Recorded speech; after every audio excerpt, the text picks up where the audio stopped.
let's start now. Um,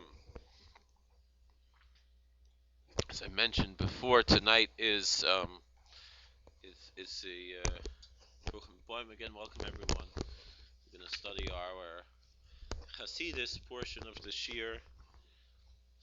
We'll start a little bit from the Divrei Yoel about um, about the about Purim, because today's Purim Katan. If it wasn't a leap year, it would be Purim now. So just we'll read. I have here a little book of the customs of the Satmar Rebbe on Purim. She says, "B'shana mu'beres nagar beinu b'yam yudalad l'chodesh adar rishon Purim Katan larach suda b'chederai." And when it was a leap year, the Rebbe was accustomed to make a meal on the day, so not the night, but the day of the 14th of the month, the first month of Adar, which is called Purim Katan, the small Purim. And larach suda, he would make a meal. Dagim and Wasser, he would have bread and fish and meat. Bechedra, and it would be privately in his room.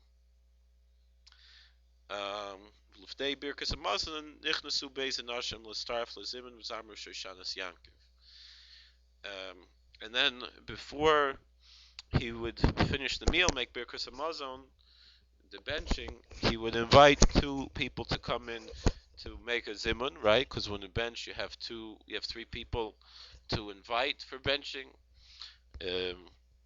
So one he would honor to lead the benching, and one he would honor to sing Shoshanas Yaakov, which is from the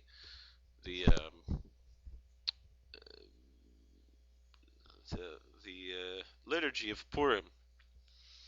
So the notes here say in Shulchan Aruch or Chaim, Siman Tuv Reish Tzadik Zayin, the end of the Orach Chaim, the first of the four parts of the Shulchan Aruch. The Ramah talks about Purim Katan, the small Purim. Ksiv Ramah Yesh Oimim Shechayev Laharbois B'Mishta V'Simcha B'Yudalid Sheba'ad Rishon. So Ramah writes that there are those who say, some people say, that you're obligated to have more in drinking and joy and food and so forth on the 14th of the first Adar, which we call Purim Katan. But he says this is not the custom. Mikol Mavkum, however, Yarba Katsas Basuda. It's still a good idea, even though it's not customary to do it, meaning most people don't do this, but still a good thing to do. At least have a little bit extra meal. I mean, let's say you don't wash every day and eat bread. Tomorrow in the morning, you should do it early in the morning because you don't want to be full before Shabbos. Have some bread, maybe sit down, have breakfast. In order to fulfill what the stricter opinion.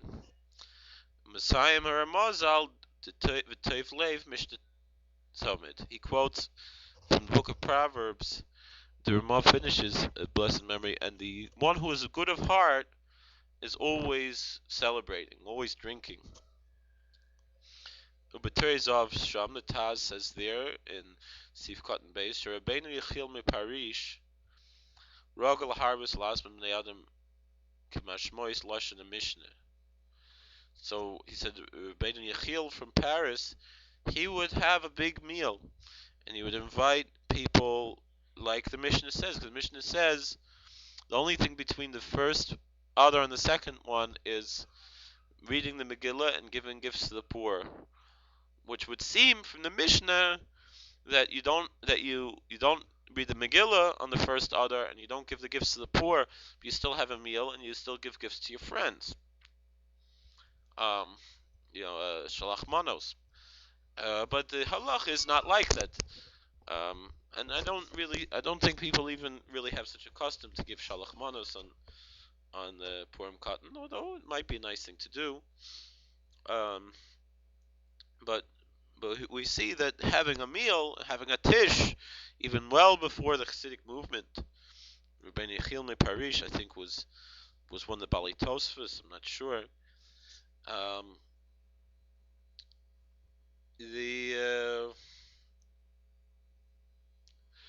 he would have a tish, for Purim Katan. V'shaper Mesaymer Ramah v'Tivlev Mishtatamid. So it's right how the Ramah ends off that someone who's happy should be celebrating all the time.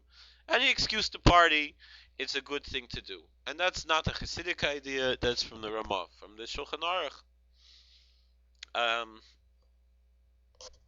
Obviously, there's certain times we can't, Tisha B'Av, whatever. But if you have a good excuse to celebrate, you do it. Now the thing is that it's not so simple to have a something like this. So that's why we see that the Rebbe had the custom to sing Shoshanas Yaakov. Some people sing more and they tell Divrei Torah and so forth by the meal. So move Shari Tshuva, Sif Cotton Bays. So there in the Shari Tshuva, right, in one of the commentaries in Shulchan Aruch, Sif Cotton Bays, it says Al Yidei Zemira Shemazarman Basuda Shaz Bavade Husudas Mitzvah. So we're not sure if it's really a mitzvah to eat on Purim Katan, but if you sing Zmiris, then for sure it's a mitzvah, this meal. And he says there, just in generally, the idea of singing hymns to praise God in the middle of the meal. Um, so the following Dvar Torah was taught by the Satmar Rebbe.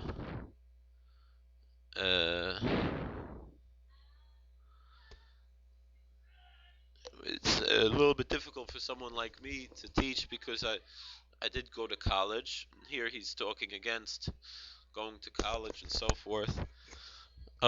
This was when he was in Satmar in Hungary. Now it's Romania, then it was Hungary. So getting drunk was not of Naviu sin, says Laser Wolf. That's because not allowed to go into the temple to get drunk. We don't see Noah was really too harshly judged for getting drunk. But getting drunk is different than drinking also. To drink a little bit is okay. To get drunk, even on Purim, it's really not the right thing to do.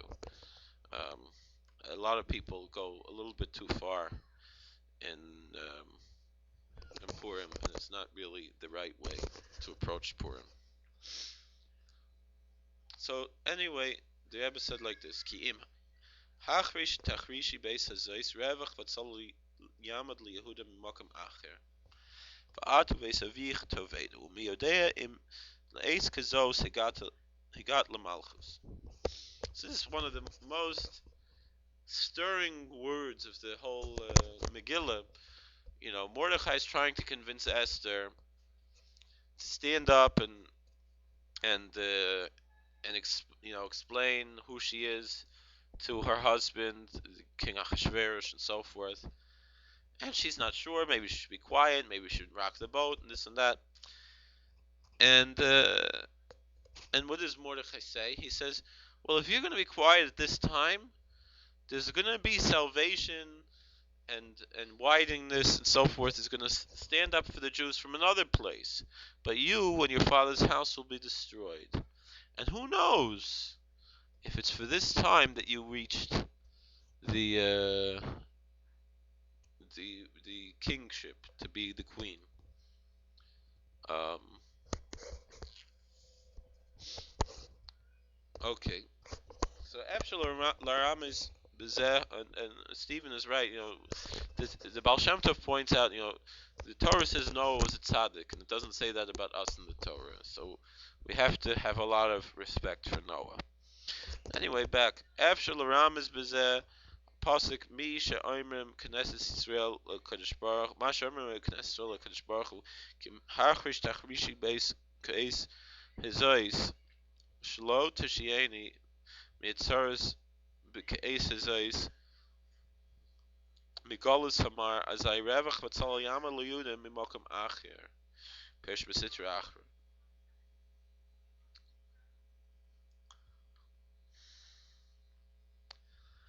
So we could say that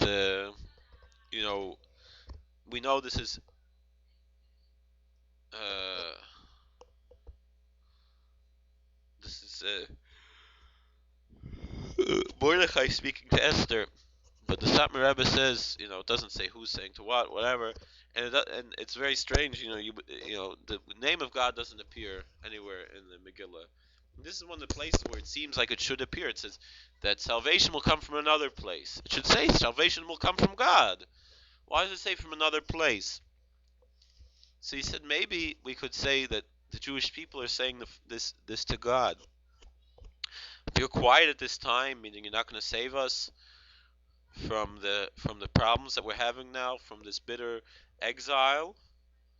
So then, revach, meaning revach means profit. You know, we'll be making money. V'hatzola, and we'll be saved. We'll be rescued. That will stand up for the Jews from another place. What is the other place? Sitra Achra, from the evil world, the evil side of the world.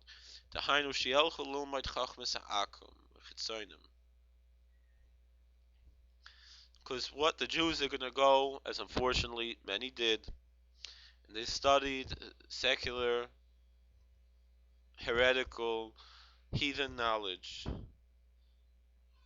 outside of the Torah. Dahainu she a doctor, advocat, meaning they should go to college, become a doctor, become a lawyer. Vielem parnase, right? My son, the doctor, right? That's what What they said. What kind of this one? All the secular Jewish women they're sitting together and they're saying, what's your son going to be? What's your son? My son, he's going to be a doctor. Another one, my son, he's going to be a lawyer. My son, he's going to be an accountant. My son, he's going to be a rabbi. The others they say, a rabbi. What kind of job is that for a Jewish boy? So the Jews they become doctors and lawyers. V'yelam parnasa, and they have parnasa. They'll have their money. Avol at, but you in the feminine term, it's a loimer Kedushas, the Holy Torah, which what is at is aleph to taf. Shemitchilas aleph and mesayemes b'tav. The Torah that all the aleph base from aleph to taf, all the letters of the alphabet.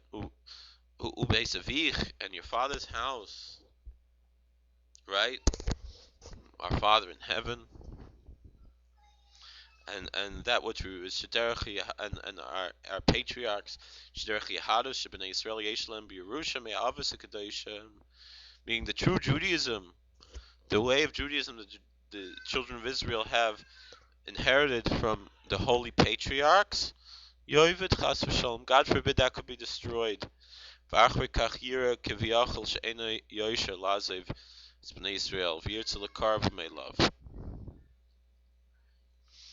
therefore he says, no, maybe it's not right to abandon the Jewish people. He wants to bring them close to him. God wants to bring them close. Who knows if it's a time like this that you came to the kingdom.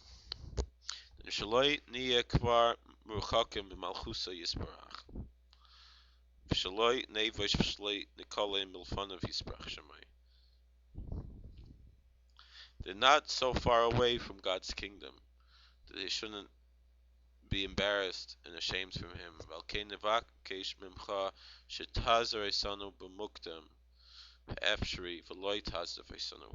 Who knows if they're too far away and they can't be brought back.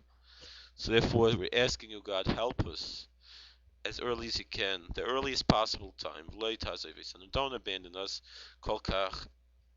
Like we said above so much. But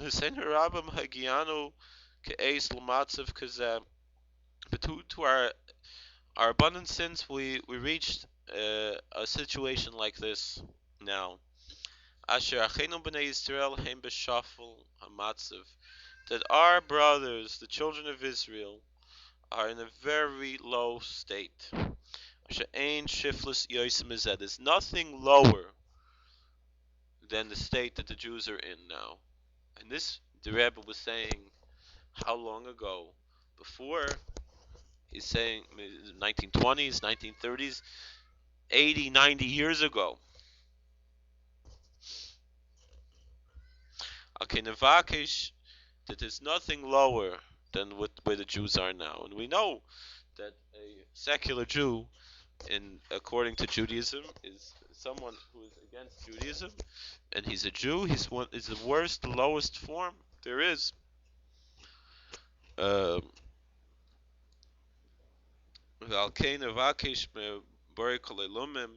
if we're asking for the Creator of all worlds, that He should redeem us speedily in our times, Amen. Because there's nothing we can do. There's nothing. No, it's not. It's too hard for us to do. So we have to cast all of our burdens on God. Right? That's what it says in the Mishnah. Ein lanu al mi lismeich el al Avinu shebeshamayim. We don't have anyone to rely on except for our Father in heaven. So hopefully we'll all. And so we see that the Satmar Rebbe, he cared about all the Jews. It wasn't just his own people. He cared about everybody. I want to sing a little bit the tune that they sing in Satmar for Shoshanas Yaakov, and then we'll learn a short thing from the Kedushas Levi. There were several tunes that were sung in Satmar, and this is the one that's sung now and has been sung for already from the times of the old Rebbe. The Satmar tune for Shoshanas Yaakov. We sing it by a Shaloshudis every week since we started the month of Adar, since the week before the month of Adar already. And that's the minig is after Havdalah by the Satmar Rebbe. They would sing it, and I remember by Berach Moshe I used to go, and also by Shaloshidis to sing it. And other Chassidim also, I know that Biala Rebbe, he sings also the Satmar tune for Shoshanas Yaakov. So it goes like this. Shoshanas Yaakov Tzahalla V'Smecha Birroi Samyacha Techeles Mordechai Teshi Usam Ayisa Lunetzach Vesik Vosam Bechol Darvada Le'idiyah Shekol Kayvecha Layev Aishav Layikol Mi Layev Aishiv Layikol Mi La netzach kol ha'chosem bach. Ahai, ay, ay, ay. Ar Haman asher bikesh li abdi. Baruch Mordechai hayehidi. Arir zeresh aishes mafchidi. Brichu Esther badi. Arim kol rishoyim. Berichim kol tzadikim. V'gam Charbaina zochel letoy v'ririm kol rishoyim berichim kol tzdikim v'gam Charbaina zochel letoy v'shoishanes Yaakov tzaholav v'smecha v'roitzam yachad t'chaylis Mordechai teshi usam ayisu l'netzach v'sikvusam b'chol doiveda le'idiyah shekol koivech aloy v'oishev alo yikol mi Layev Haishiv Layikol Mi Lo Netzach Kol HaChosem Bach Ahai Ay Ay Ay Araman Asher Bikesh Li Abdi Baruch Mordechai Hayehidi Arir Zeresh Aishes Mafchidi Berichu Esther Badi Arim Kol Rishoyim Berichim Kol Tzadikim V'gam Charvaina zochel letoy v'rim kol rishoyim berichim kol tzadikim v'gam Charvaina zochel letoy. Okay, we only have a few minutes left, so let's learn a little piece from Parshas Beshalach from the Kedushas Levi. The Holy Bardish for Rav.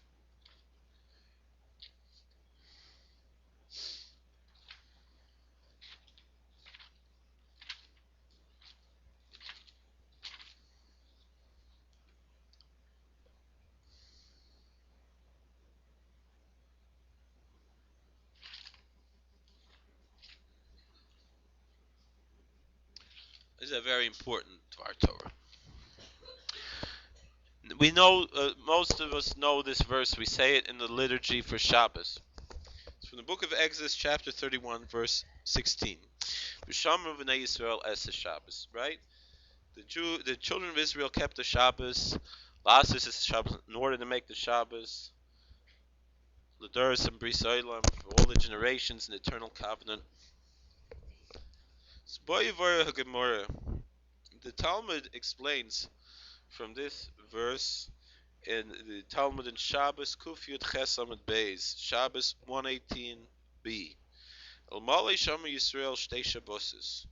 If only the Israelites, the Jewish people, keep 2 Sabbaths, Miyad Haynagolim, they would be redeemed right away. Mashiach would come. Ki Nikshadam Shomer Shabbos Kiroi V'Nachin. When someone keeps Shabbos properly, Oz Mizeh HaShabbos Yesh Leichias V'Shefa Al Kol HaShavua B'Kdei Lavad Es Hashem Kol HaShavua. When you keep Shabbos, you have life and outpouring of blessing on the whole week in order to serve God the whole week. Meaning that Uksha'adam Oivet Es Hashem Kol HaShavua, when a person serves God the whole week, as b'Shabbos haba kal biyadei lishmer karoi, meaning once you keep one Shabbos, it's easier to keep the next Shabbos. And it's always like this. Every week, it's one Shabbos is giving the power to the next Shabbos. In fact, I'll tell you, one of the Gedolim of our generation is Rabbi Moshe Wolfson Shlita, the Mashgiach of Torah V'Das and the Rav of the Beis Medrash Emunas Yisrael in Borough Park. And he's one of the great Hasidic leaders today, especially in Hasidic philosophy. And they call him the Mashgiach because he's the spiritual overseer of the yeshiva, the very famous yeshiva Torah V'Das. So Rabbi Wolfson, he always says every week that this Shabbos is the greatest Shabbos ever. Why? Because every Shabbos has the energy from the previous Shabbos and before. So every Shabbos has all the powers of all the previous Shabbosim combined plus this Shabbos. So every Shabbos is the greatest that ever was. And the next one is greater and the next one is greater. It's not just every week is a Shabbos. It's building up all the way since creation to today, building up this great edifice. It's like another floor, another level was put onto us through the power of Shabbos. And so that's what the Kedushas Levi is saying. Well, Pizeh Yiteretz Akushya. To this we can explain the very famous question. Shemamakam Acher Amru Ilu Sham Yisrael Shabbos Echad. The Jerusalem Talmud in the beginning of Gemara Tainis says that if we would keep one Shabbos, we would be redeemed. The Jerusalem Talmud, the Yerushalmi says one Shabbos, and the Babylonian Talmud says 2 Shabboses, right? Chanamar Shnei Shabboses. So the Jerusalem Talmud says one Shabbos enough, and the Babylonian Talmud says 2 Sabbaths. Ki Ikrahu Shabbos Echad. So really, the truth is, it's not a contradiction, because the main thing is one Shabbos. Shomer Shabbos Echad, you keep one Shabbos, one Sabbath. Oz Oived Es Hashem B'Leiv Torah Kol HaShavua. Then you can serve God with a pure heart the whole week. Umach Mezeh Kaloi Lishmar Shabbos Sheni Karoi. Because of this, it's easy to keep the Shabbos Sheni, the second Shabbos properly. Even Imsa Ha'ikar Hu Shabbos Echad. So the main thing is just one Shabbos. Kal Yedei Shabbos Echad Yishmer Shabbos Sheni Bekal. Because through one Shabbos, it's easier to keep the second Shabbos. Chein Lo'ilam, and that's how it is forever. Zero Remes B'Pasik. This was hinted to in the verse V'Shamru V'nei Yisrael. The children of Israel kept the Shabbos. Sheyishvu Shabbos Echad. They kept one Shabbos. Lasis is a Shabbos. To make the Shabbos, right? V'shamru b'nei Yisrael is a Shabbos. Lasis is a Shabbos. Children of Israel kept the Shabbos in order to make the Shabbos. It says Shabbos Sheni. That's the second Shabbos. Shmir Shabbos Sheni Yaveh Lo B'kal. Because the observance of the second Sabbath comes to him easy. V'zel v'shamru v'nei Yisrael es Shabbos lasis es Shabbos. That's what it means. And the children of Israel kept the Shabbos in order to make the Shabbos. I think we're seeing another niggin. It's the Viznitz niggin for v'shamru v'nei Yisrael Shabbos. It's going to be a little hard because really it's around, and you can't sing around by yourself. But we'll pretend. V'shamri v'nai Yisrael, v'shamri v'nai Yisrael, es ha-Shabbos la'asais, es ha-Shabbos l'dayroisem beris bris olam. V'shamri v'nai Yisrael, v'shamri v'nai Yisrael, es ha-Shabbos ha-Shabbos la'asais, es ha-Shabbos l'dayroisem beris bris olam. Ay beini uvein b'nei Yisrael, beini uvein b'nei Yisrael, beini uvein b'nei Yisrael, oisi li olam. V'shameru v'nei Yisrael, v'shameru v'nei Yisrael, es ha-Shabbos ha-Shabbos la'asois, es ha-Shabbos l'dayroisem beris bris olam. Beini uvein b'nei Yisrael, beini uvein b'nei Yisrael, beini uvein b'nei Yisrael, oisi li olam.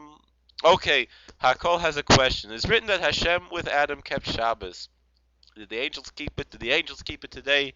The created beings throughout the endless planets keep it, seeing that they see Hashem keeping Shabbos? The answer is, you can see this more in depth if you look back. I don't know if the YouTube has it good, but on Ustream, definitely we'll have it on our Ustream page. That on the Yeshiva, you can see what we said by Parshas B'Shalach in the same class. We said from the Kedushas Levi about the manna, why the manna didn't fall on Shabbos, but other things do fall on Shabbos. So basically, everything in the world has a certain connection to Shabbos, but it's not quite the same as us. And basically, what we're saying is that there's the direct light and the returning light. And so things grow on Shabbos and so forth, it's a returning light. Rain falls and so forth, all these things, that's a returning light.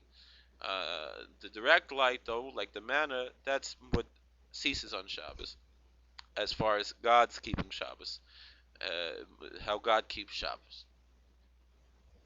Us, it's a different way, but whatever. So that's basically, in a certain way, there is that connection to Shabbos that everyone has. Okay. I'll give another minute or so if there's any more questions. Please join us again after Shabbos for the Shoshanas. And if you have time tomorrow, try to eat a little meal early for Purim Katan. Maybe sing the Shoshanas Yaakov. You can listen to the recording. It'll be back on Facebook to have the tune.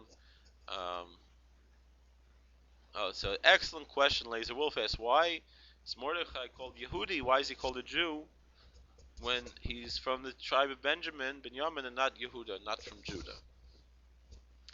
So the simple answer is that all of the people who were from the kingdom of Judah, the southern kingdom, were called Jews, were called Yehudim, because they were from the kingdom of Yehuda, not necessarily the tribe of Yehuda, but they were citizens of the Judean kingdom. So that's the simple, plain reason for why Mordechai is called a Jew. And really, we see as soon as the kingdom split between the northern kingdom and the southern kingdom is when we start to see this term of Yehudim or Jews being used, meaning the people coming from the southern kingdom, uh, the ones who were loyal to the Holy Temple and so forth. Um, However, the Talmud says, "Kol hakofer b'avodah zarah nikra Yehudi," that anyone who denies idolatry is called a Jew.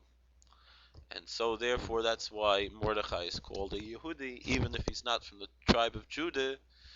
He is called a Jew because anyone who does not believe in idolatry, in a certain sense, is called a Jew. I remember there's one popular speaker on public access cable in Queens. Don't agree with a lot of things he says, but one thing he always says is that a person of Jewish descent who does not live up to what it means to being a Jew should not be calling himself a Jew. Because a Jew means, it says, why did Leah call Yehuda, Judah? It's because this time I'm going to thank God. So the idea of being a Jew is someone who thanks and praises God and confesses his faith in God.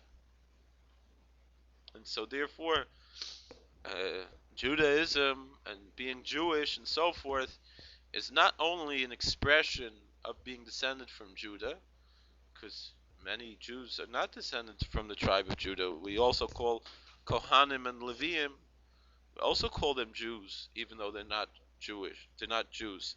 Um, so why do we? So many people would say we should say Israelite or Hebrew. So that's a more original term, but the historical reason why we start to use the word Jew is ever since the split between the two kingdoms. And so the Israelites were the kingdom of Israel, the northern kingdom, who were all the kings of the Israelite, the 10 tribes of Israel were idolaters and were wicked people. And in the southern kingdom, it would go back and forth between a righteous king and a wicked king. Um, Even though many of the people who lived there were righteous people, but the kings generally, even, it's very interesting, we should know though, that the kings of Israel were still observant of halacha, meaning they worshipped idols, they kept Shabbos and they kept kosher and all these things. So just keeping Shabbos and kosher is not really enough, and we see today the vast majority we call Orthodox Jews also are very similar to those of the northern kingdom of Israel, like Ahab and Jezebel. They kept kosher and Shabbos and all that stuff, but they on the side they worshipped idols, and so too we see today. Most of the Orthodox Jews are Zionists, which is idolatry, meaning they keep Shabbos and they keep kosher, but on the side they also have a little idolatry, which is Zionism.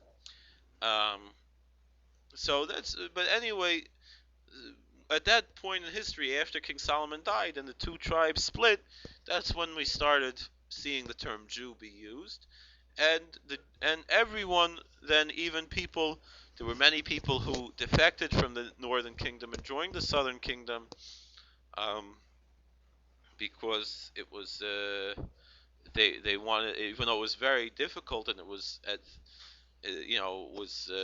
they risked their lives to come to join the southern kingdom. But so that's where the northern kingdom was the kingdom of Israel in the Bible, in the book of Kings, and the southern kingdom was the kingdom of Judah, and that's where you see already in the book of Kings the term Yehudim, Jews, being used, and that's why Mordechai also, since he came from Mordechai Yehudi, he's Ish Yemini, he's from the tribe of Benjamin, but he's a Jew because he's from the kingdom of Judah. And so that's where we derive from today. And then people who join the Jewish people Also, you could say call a hakofer b'vedazar nikra Yehudi. When someone denies idolatry, he's called a Jew. Now the thing is, someone could say, well, a Noahide also denies idolatry. Could even say, a Muslim denies idolatry, even though he believes in heresy, but he doesn't believe in idolatry. The answer is that to really, really, fully distance yourself from idolatry, you have to become a Jew. As we see, the law is for a Noahide, he does not have to give his life rather than worship idols. Meaning, if he willingly worships idols, then he's in trouble. But if someone will put a gun to his head and say, worship this idol or I'm going to kill you, he could pretend to worship the idol. A non-Jew, a Noahide, could pretend to worship the idol, um, and he doesn't have to be killed, because the mitzvah of Kiddush Hashem only applies to Jewish people. And we see this from the Bible with the story of Naaman, who came to the Navi Elisha, the prophet Elisha, in the book of Second Kings, and he became a Noahide. He didn't convert to Judaism, even though actually he went to the mikveh, but it seems that from the text that he did not convert because he asked Elisha when he goes back, and his general tells him that he has to bow down to the idols. It seems that he says it's okay because it's not in his heart. And if a Jew is not even allowed to pretend to worship an idol, and if someone puts a gun to your head and tells you to worship the idol, you can't even pretend to do so. You have to die. You have to allow. You could run away, whatever. If someone's trying to kill you, you could kill them first. But really, it's a martyrdom to die rather than to worship idols. But a non-Jew does not have this. So in order to really have the full separation from all idolatry, one has to become a Jew. And that's what means kafir b'vedazar, someone who denies idolatry fully.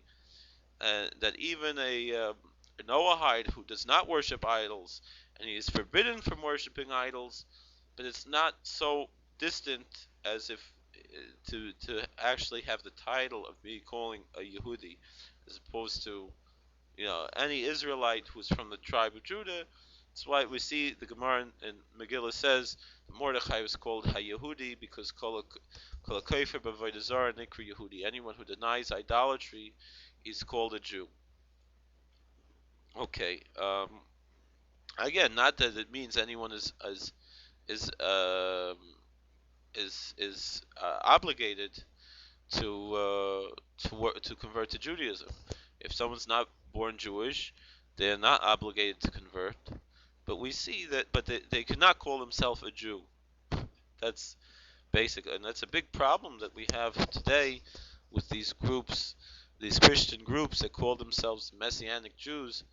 They're not Jewish, most of them, and they're calling themselves Jews, and they're not Jews, and that's a big problem. Um, and particularly because they're not Kofer B'Avodah Zarah. Okay, so thank you for joining us. And any other questions? I'll give a few more seconds for a question. Otherwise, you can join us tomorrow night. I don't know, around not tomorrow night, Chas v'Shalom. Saturday night, around 7 o'clock Eastern time is when we finish. Um, so yeah, obviously they can definitely not call themselves Jews, the Messianic, because they haven't renounced idolatry. They embrace the idolatry. So that's not anything to talk about. Um, so will be around 7 o'clock Saturday night. They were about. Obviously, the Divrei Torah starts a little later, so 7:10, 7:15 thereabouts. So welcome to join us. I know the kids put water on the floor. I don't know what they're doing. Okay, and then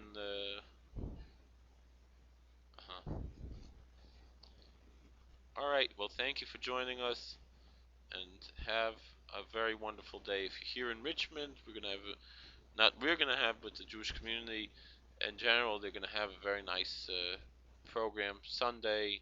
Two interesting programs. They have their KBI is their annual food festival, which is very popular, and then at the Chabad Sunday night is a memorial lecture in memory of a very special young man, Yosef Chaim ben Michal Dov Halevi Paley.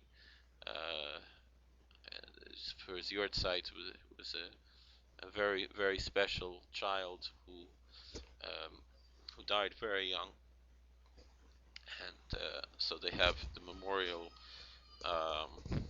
the yahrzeit lecture, also Sunday night. Okay, thank you for joining us, and we should hear only B'seres Tevis, good things. Okay, call to have a good night. Obviously, I don't think anyone's here in Richmond. Maybe one or two people. I don't know. So those stuff is not going to be on the online here.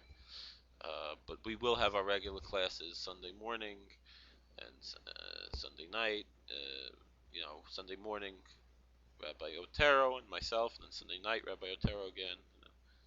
Tuesday Rabbitson, and hopefully Roger will be back Tuesday night, and then Wednesday night I'll be back for the Kedushas, and Thursday night will be again like tonight. Hopefully Rabusher will be feeling better for his class.